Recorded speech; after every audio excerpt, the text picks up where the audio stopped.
नमस्कार विद्यार्थी मित्रांनो, मी खेमराज चामोर शिकत तुमचं सर्वांचं टेक्स्टबुक सुपर कोचिंग मध्ये स्वागत करतोय. आज आपण कंप्लीट डिटेल समजून घेणार आहोत आणि ते पण नकाशाच्या माध्यमातून समजून घेणार आहोत की नेमकं इराण का असा एकटा पडला. आणि आपण बऱ्याचदा बघतोय, म्हणजे आता जर करंट सिच्युएशन जर पाहिलं तर भारताच्या पश्चिमेकडे पाकिस्तान आहे आणि पाकिस्तान आणि अफगाणिस्तानमध्ये वॉर सुरू आहे. अफगाणिस्तानच्या पलीकडे इराण आहे आणि त्यात तर आता काय सुरू आहे हे आपल्याला चांगलंच माहिती आहे. म्हणजे इथून जर पाहिलं तर आपल्याला जनरली एक लक्षात येतं की मिडल ईस्ट, ज्याला आपण मध्य आशिया म्हणतो, तिथं युद्ध हे सुरू आहेत आणि बऱ्याचदा काही छोटे मोठे हे सुरूच राहतात. आणि अमेरिकेचा त्या एरियामध्ये खूप जास्त इंटरेस्ट आहे. इव्हन तुम्ही डेटा जर मागचा काही वर्षाचा जर उचलून जर पाहिलं तर बऱ्याच देशाचे जे राष्ट्राध्यक्ष आहे एकतर त्यांना कॅप्चर केले किंवा मारण्यात आले. जसं आताच आपण बघतोय की इराणचे जे राष्ट्राध्यक्ष होते खामेनी, त्यांचा मृत्यू झालाय म्हणून, बरोबर. तर इथं अमेरिकेचा सुद्धा या एरियामध्ये खूप जास्त इंटरेस्ट आहे आणि कुठेतरी हा एक मोठा कारण पण आहे असं आपल्याला म्हणता पण येईल. तर आज पूर्ण डिटेल समजून घेणार आहोत. करेक्ट. चला पुढे वळूया आपण. आणि बाकी कोणते क्वेरीज असेल तर माझा नंबर मी इथे दिलेला आहे, ज्यावर तुम्हाला कोणतेही तुमचे क्वेरीज आहेत, सिलेबस आहे, स्ट्रॅटेजी आहे, नेमका अभ्यास कसा करायचा आहे, सायन्स रिलेटेड कोणते क्वेरीज आहेत, बॅच जॉईन करायची आहे, व्हॉट्सअप ग्रुप जॉईन करायचे आहे, सरळ माझ्या नंबरला कॉन्टॅक्ट करा. सोबत इथं टेलिग्राम चॅनल दिलेलं आहे, ज्यावर माझ्या सर्व सेशनचे अपडेट्स आहेत, पीडीएफ आहेत, सर्व तुम्हाला तिथं मिळतील. आणि सोबत टेलिग्राम दिलेला आहे मी इथं, ज्यावर सुद्धा मी रेग्युलर कंटेंट आहे तो शेअर करत असतो. इथे एक प्लेलिस्ट तुम्हाला मिळेल, ज्यावर तुम्हाला माझे हे जे व्हिडिओज आहेत हे सर्व तुम्हाला तिथं ऍक्सेस करता येईल. बघा, आपण नकाशाच्या माध्यमातून समजून घेऊ, पण एक मुद्दा ना एक्स्ट्रा इथं मी समजून सांगतोय. बघा, लक्ष द्या की अमेरिका मिडल ईस्ट मध्ये कारण कोणकोणते आहेत. तर ते एक मोठा कारण आहे, तो म्हणजेच काय तर सुन्नी शिया वर्सेस सुन्नी जो कन्फ्लिक्ट आहे. मुस्लिम मध्ये दोन विचारधारा आहेत, ह्या सुन्नी आणि शिया, यामध्ये काय तर खूप मोठा वाद आहे. दुसरं अजून एक काय की मिडल ईस्ट मध्ये ऑइल हा भरपूर आहे आणि ऑइलचा ट्रेड आहे, है ना. की काही तिथं मिडल ईस्ट मध्ये चोक पॉइंट्स आहेत, जे चोक पॉइंट ज्याकडे असेल तो काय तर दुसऱ्या देशाचा जो व्यापार आहे ना, तो काय तर कंट्रोल करू शकतो. तर हे 3 मुद्दे मुख्यतः लक्षात ठेवा, यांचा यूज आपल्याला पुढे होणार आहे. आता कोणकोणते देश लक्षात ठेवू, तर आपल्यासाठी कामाचे एक आहे काय तर अमेरिका. या नकाशामध्ये नाही आहे, पण अमेरिका, किंवा मी इथे लिहून ठेवतो की युएसए आहे म्हणून, ठीक आहे. त्यानंतर आपण लक्षात ठेवू सौदी अरेबिया, त्यानंतर इराण आहे, आणि या ठिकाणी हा जो छोटासा देश तुम्हाला दिसतोय हा आहे काय तर इस्राईल. याची फार इंटरेस्टिंग अशी स्टोरी आहे. आणि त्यानंतर मग इराणच्या नंतर इथं अफगाणिस्तान, पाकिस्तान, आणि मग काहीतरी या बाजूला आपल्याला इंडिया पाहायला मिळतोय. आता आपण सुरू करूया अमेरिकेपासूनच. अमेरिका, बघा की अमेरिकेला या मिडल ईस्टच्या एरियामध्ये खूप जास्त इंटरेस्ट आहे. रिझन ऑब्वियस आहे की तिथं ऑइल भरपूर आहे, आणि ज्याकडे तो ऑइल असेल, कारण आतापर्यंत ज्याकडे ऑइल तो काय तर सर्वात श्रीमंत देश असं आपल्याला नक्कीच म्हणता येईल. पण आता ती जागा डेटा घेत आहे आणि त्यामध्ये अमेरिकाच पुढे जाणार आहे, बरं का. कारण टेक्नॉलॉजी डेटा सर्वात जास्त अमेरिकेकडे आहे, कारण मोठमोठ्या कंपन्या, फेसबुक आहे, गुगल आहे, कोणाकडे आहे तर अमेरिकेकडे आहे. त्यामुळे ऑब्वियस आहे की ऑइल ज्याकडे होता तो सर्वात जास्त श्रीमंत असं आपल्याला म्हणता येईल. पण आता पुढे काय तर तेच रिप्लेस करणार आहे डेटाने, त्यामुळे अमेरिकेचा वर्चस्व आपल्याला पुढे म्हणता येईल की हा राहणार म्हणून. चला, आता तो डेटाचा मुद्दा बाजूला ठेवू, पण अमेरिकाचा जास्त इंटरेस्ट या एरियामध्ये एक काय तर ऑइलमुळे. दुसरा मुद्दा बघा की हा जो इस्रायल आहे ना, हा इस्रायल 1948 मध्ये तयार झाला आणि तेव्हापासूनच अमेरिका आणि इस्रायलची मैत्री आहे. त्यासाठी मग ऑब्वियस आहे की वर्ल्ड वॉर 2 वगैरे आहे, आणि त्यामुळे काय तर त्यांची ऑब्वियस मैत्री झाली. इव्हन इस्रायलला सर्वात आधी देशाचा दर्जा देणारा पण अमेरिकाच होता. तर 1948 पासून, तेव्हापासूनच हे चांगले मित्र आहेत. आणि इराण सोबत काय आहे तर 1979 मध्ये इराणियन रिव्हॉल्युशन झाले, आणि त्यानंतर मग अमेरिकेचे आणि इराणचे संबंध आहेत ते बिघडले. पण त्याआधी कसे होते, त्याआधी खूप चांगले संबंध होते. दुसरं आहे काय, म्हणजे आता काय तर अमेरिका आणि इराण हे दोन एकमेकांचे दुश्मन आहेत. नेक्स्ट आहे काय की आपण याकडे वळू, कोणाकडे, सौदी अरेबिया आणि काय तर इराण, हे दोन एकमेकांचे कट्टर दुश्मन. रिझन काय, कारण शिया सुन्नी विवाद. इराण आहे काय तर ज्यामध्ये शिया बहुल मुस्लिम आहेत, आणि सौदी अरेबियामध्ये कोण आहेत तर सुन्नी आहे.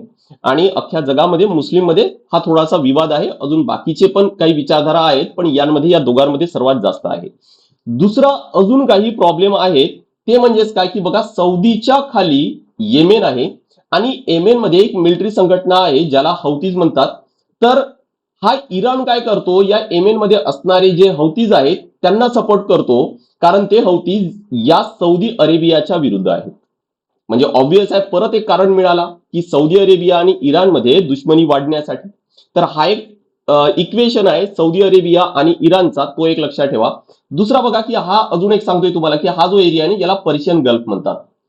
या एरियामध्ये, आणि हा जो पॉइंट आहे ना, हा एक चोक पॉइंट, मला वाटतं काहीतरी 30 ते 50 किलोमीटरचा हा पट्टा असेल जो चोक पॉइंट आहे. इथून काहीतरी एखादी व्यापार जर होत असेल, एक 30-40 काही जहाज लावून द्या तर तो पूर्ण चोक करता येतो.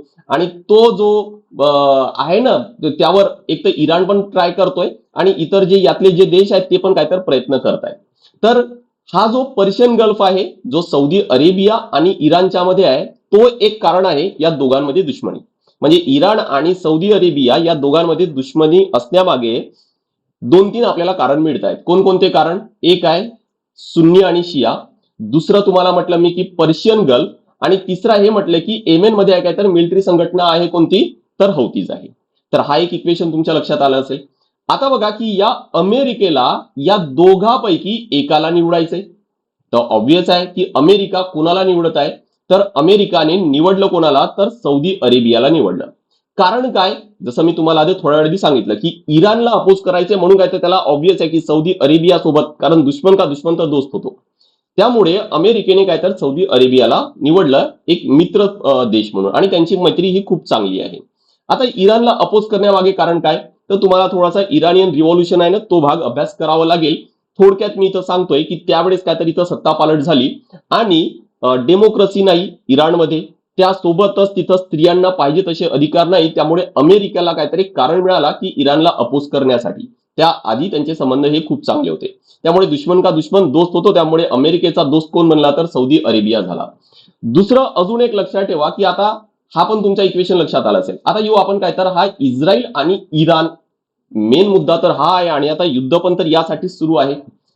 तर जसं इराण या येमेन मध्ये जे हौतीज होते त्यांना सपोर्ट करत होता, आणि तो एक कारण बनलेला होता इराण आणि सौदी अरेबियामध्ये दुश्मनी तयार होण्यासाठी, त्याच पद्धतीने हा जो इराण आहे या इस्रायलच्या या ज्या वेस्ट साईडला आहे काय तर वेस्ट बँक आहे, तिथं आहे हमास ही मिलिटरी संघटना, आणि इराण काय करतो, त्या हमासला तो सपोर्ट करतोय. मुद्दा लक्षात आला. सोबत इस्रायलच्या वर तुम्हाला लेबनॉन दिसतोय ना, लेबनॉन दिसतोय, तिथं आहे काय तर हिजबुल्ला आहे, आणि तो हिजबुल्लाला पण सपोर्ट करतोय. म्हणजे इराणनं हा 3H ला सपोर्ट करतोय. जे 3H हे त्याच्या दुश्मन जे देश आहेत त्यांचे दुश्मन आहेत, म्हणून काय तर तो पण काय तर तोच फंडा युज करतोय, दुश्मन का दुश्मन काय तर दोस्त. कोणकोणते 3H? एक काय तर हमास, हौतीज आणि काय तर हिजबुल्ला. करेक्ट? हे 3 लक्षात ठेवा. या तिघांना काय तर तो अपोज करतोय. आता इक्वेशन तुमच्या क्लिअर लक्षात आलं असेल की इराण का एकटा पडला. अमेरिका इस्रायलचा सुरुवातीपासून चांगला मित्र आहे, आणि अमेरिका सौदी अरेबिया सोबत पण काय तर चांगला एक मित्र आहे.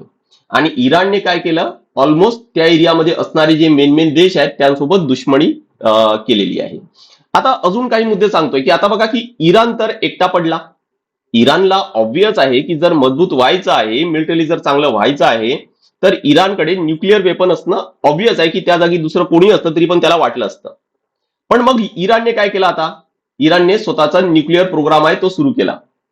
आता युएसए ला परत एक कारण मिळाला की इराणला अपोज करण्यासाठी, की जर इराणने स्वतःची जर न्यूक्लिअर फॅसिलिटी, न्यूक्लिअर वेपन जर डेव्हलप केले, तर या एरियामध्ये बराच प्रॉब्लेम होईल.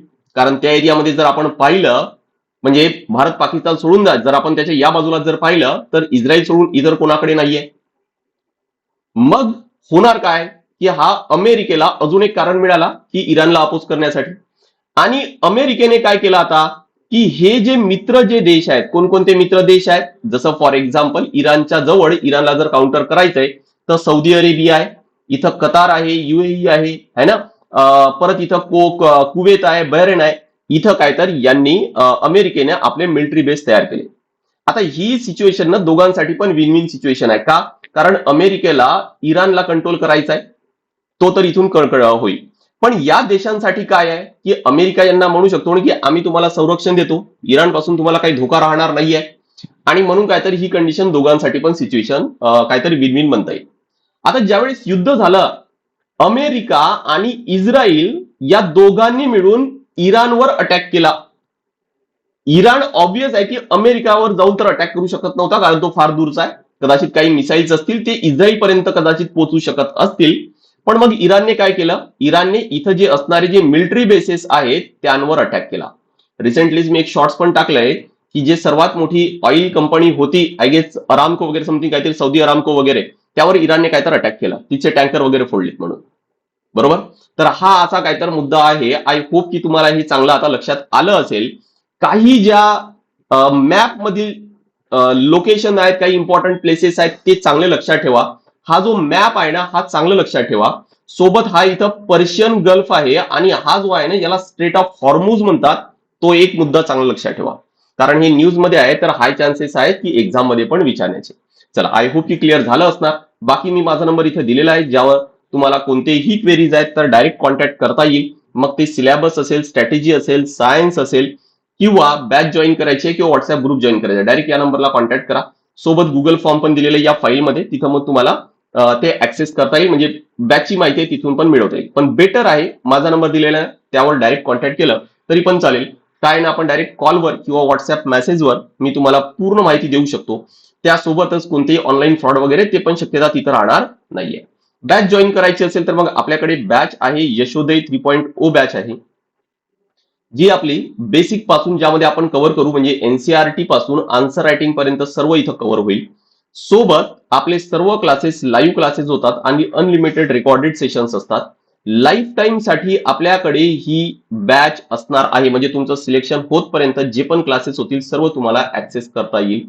तुम्हाला 18 बुक्स इथं मिळणार आहे, आणि त्यासोबतच पीडीएफ स्वरूपात जे क्लास नोट्स आहेत ते पण तुम्हाला मिळतील. मुद्दा क्लिअर झाला.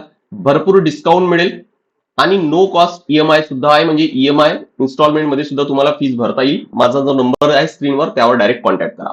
आणि जर तुम्ही यावर्षी जर मेन्सला असणार तर मग नक्कीच तुम्हाला मेन्सचा प्रोग्राम आहे तो जॉईन करायला पाहिजे. गॅरंटेड सिलेक्शन प्रोग्राम आहे, सिलेक्शन नाही झालं तर तुमची फीस पण रिफंड आहे. सोबत एक मेन साठी टेलिग्राम चॅनल आहे, राज्यसेवा मेन्स गुरुकुल, नक्की जॉईन करून ठेवा, ज्यावर तुम्हाला रेग्युलर कंटेंट आहे mains oriented, specifically mains oriented answer writing साठी. प्रश्न कसे विचारले जातील, मॉडेल आन्सर्स काय, युपीएससी कसे प्रश्न विचारत आहे, हे सर्व डेटा तुम्हाला इथे मिळेल. पण या व्यतिरिक्त मेन्सच्या प्रोग्राम मध्ये तुम्हाला डेली आणि बाय मंथली करंट अफेअर्स सुद्धा मिळतील. टेस्ट सुद्धा मिळणार आहे, 10 फुल लेंथ टेस्ट आहे, 12 विषयानुसार टेस्ट आहे, आणि प्रॉपर आन्सर रायटिंग प्रॅक्टिस आणि त्याचं इव्हॅल्युएशन हे सर्व मिळेल. सोबत आपलं 7 तारखेला पुण्यामध्ये सकाळी 9 वाजता एक सेशन आहे, ऑफलाईन सेशन आहे, ज्यामध्ये तुम्हाला प्रॉपर गाईड केल्या जाणार की उत्तर कसं लिहायचं आहे. लाईव्ह आन्सर रायटिंग होणार, तिथंच तुम्हाला चेक करून दिल्या जाईल आणि सांगितल्या जाईल की तुम्हाला या बाबींमध्ये तुम्हाला चेंजेस करण्याची गरज आहे. सोबत ऑफिसर इंडक्शन सेशन सुद्धा तिथं होणार आहे. आय होप हे सर्व क्लिअर झालं असेल. माझा नंबर स्क्रीनवर आहे, त्या नोट करून ठेवा. कोणतेही क्वेरीज आहेत, व्हॉट्सअपला सुद्धा सेम नंबर आहे, मेसेज केलं तरी पण चालेल. चला तर नेक्स्ट सेशनला भेटूया आपण. This is all from my side. Thank you very much.